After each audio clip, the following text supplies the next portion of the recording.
안녕하세요. 닥터 마린입니다.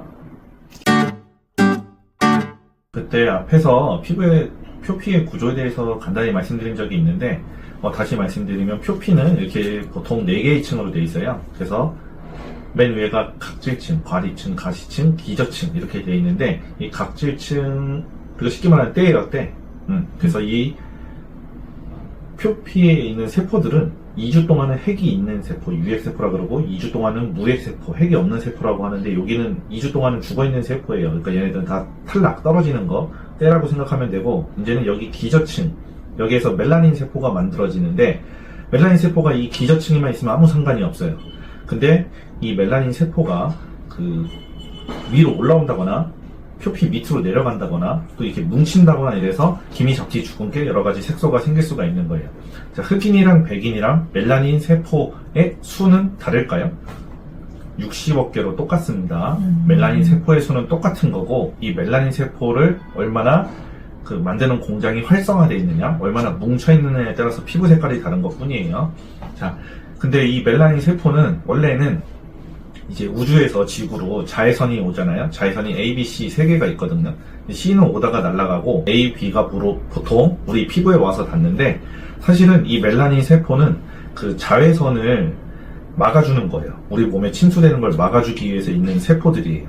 근데 자외선에 많이 노출될수록 이 멜라닌 세포가 자극이 돼서 더 많이 만들어지니까 기미잡티, 주근깨 같은 색소세포가 만들어질 수 있다. 그럼 이 말은 야외 활동을 많이 하시거나 높은 건물이 없는 곳에 사시는 분들은 그런 색소 질환이 더 잘 생길 수 있다는 거겠죠. 말씀드렸듯이 이 기저층에서 색소가 멜라닌이 생기는데 여기에만 있으면 상관이 없는데, 자, 이 피부 위에 생기는 질환은 크게 2가지가 있어요. 점이랑 흑자, 검버섯이라는 게 있어요. 자, 피부 위에 생긴 색소, 점이나 흑자, 검버섯은 바로 빛이 반사되니까 진하게 보이겠죠. 이런 건 깎아서 없앨 수가 있어요. CO2 레이저나 어빔 레이저로. 그런데 우리가 일반적으로 생각하기에는 진해 보이니까 더 심해 보이지만 시술자 입장에서는 진하게 보일수록 없애기가 쉽다 이렇게 생각하시면 돼요. 문제는 이 표피, 진피층에 생기는 밑에 생기는 색소들이에요. 이걸 기미잡티, 주근깨 이렇게 표현을 하는데 특히 기미잡티는 진피 깊숙이 들어가 있어요. 그래서 토닝이라는 레이저를 쏴가지고 그 안에서 이렇게 뭉쳐있는 멜라닌 덩어리를 깨주는 거예요. 아니면은 이렇게 멜라닌 덩어리가 뭉쳐있을 때 레이저를 맞으면 이렇게 겉으로 올라오는 경우도 있어요. 일반적으로 생각하시기에 여름이 햇볕이 세니까 색소 치료를 피해야 한다고 생각하시지만 사실은 가장 조심해야 될 시기는 봄이에요. 왜 그러냐면 태양이 있고 지구가 있으면 우리가 여기 있다고 쳤을 때 태양에서 여름에 가장 가깝잖아요. 그리고 겨울이 이렇게 멀어지고. 그런데 사실은 여름이 됐다고 자외선 수치가 갑자기 확 올라가는 게 아니라 이 겨울이 지나면서 서서히 자외선 수치가 올라가고 있는 거예요. 그래서 봄에 가장 많이 올라가고 여름에 절정을 찍는 거죠. 그러니까 그 올라가는 과정 중이 더 위험한 거지, 여름이 됐다고 해서 꼭 색소 치료를 하면 안 된다 이런 건 아니에요. 그러니까 4계절 다 색소 치료 하셔도 되지만 중요한 거는 어느 계절이든지 간에 이제 햇볕 자외선 차단을 위해서 이제 스스로 좀 노력을 해주시는 것도 중요하다 이렇게 생각하시면 돼요. 아까 이 표피에서 치료하다가 색소가 멜라닌 덩어리가 위로, 안에서도 깨지지만 위로 올라오는 경우가 있다고 말씀드렸죠. 그러니까 색소 치료 중에 피부 가까이 오면 더 진해 보일 거 아니에요? 표피 가까이 올수록.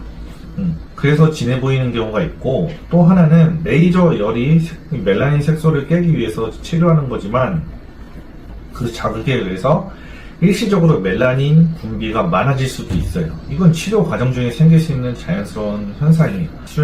손기술이 좋은 선생님이 하시면 그거 역시 다 치료는 가능합니다. 자, 또 하나는 특히 여성분들이 기미잡티, 주근깨가 잘 생기시잖아요. 그 이유는 에스트로겐이라고 여성 호르몬 들어보셨을 거예요. 이게 이제 멜라닌 색소를 자극하기도 해요.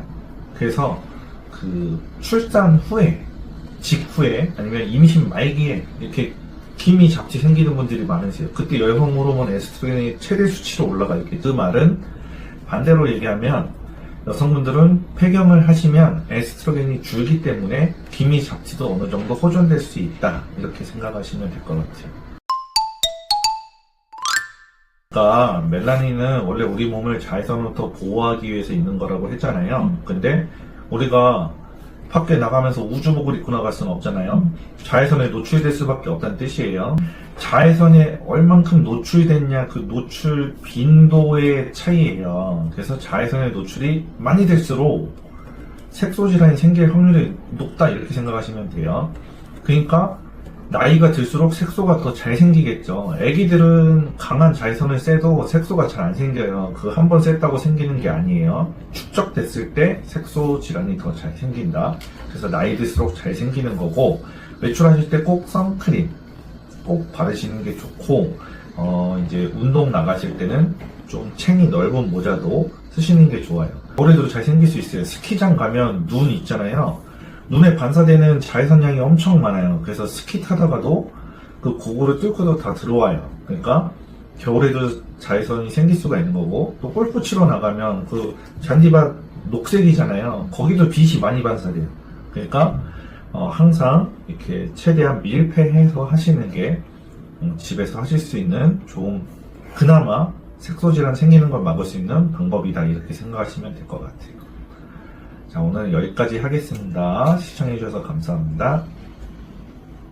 피부과 전문의가 전하는 피부 습관.